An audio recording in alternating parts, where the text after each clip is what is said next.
Hi, I'm Jody Lee with DecoPack. In this segment, I'd like to show you how to assemble our licensed numeral cupcake cakes.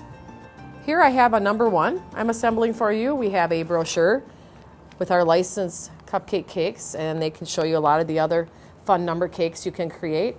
What I'm doing here is I've assembled a mock-up of the shape I need. And once I get that in place, I will then pick up each cupcake as quickly as I can and just put a little dab of icing in a circular motion.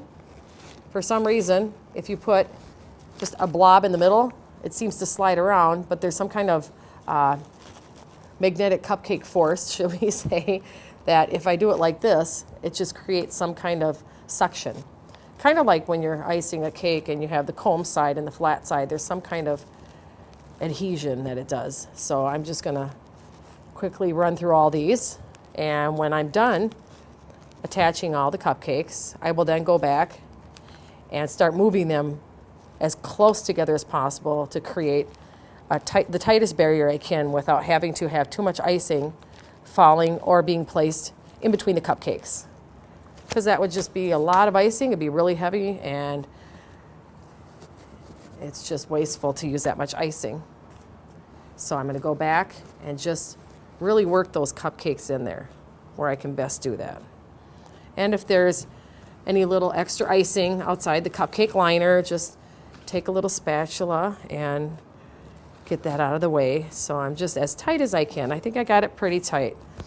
I would like a large number 1, so I could go tighter, but it would be a half a 1 by then. So I think I'm ready to ice the cupcake. So at this point, as you can see, I've packed these in as tightly as I can, and I've started to fill in the areas where I'm going to have some possible icing fall through the cupcakes. I'm just going to fill it in so I can keep all the icing on top and keep my design intact.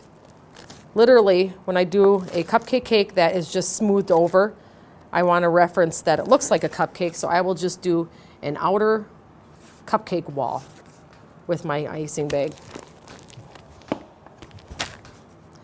And then after I get the outer wall, I'll just go in and fill in, and it'll appear that I iced every cupcake individually, but I didn't.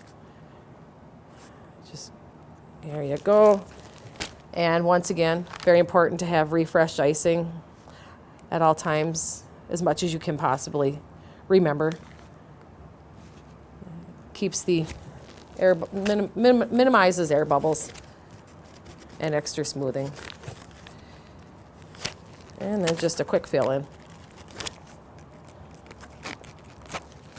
And then proceed with your icy scraper and just smooth the remainder of your cupcake cake.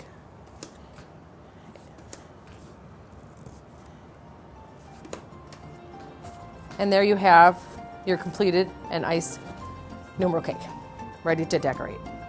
For the finishing touches, you can see the next segment for our numeral cupcake cake.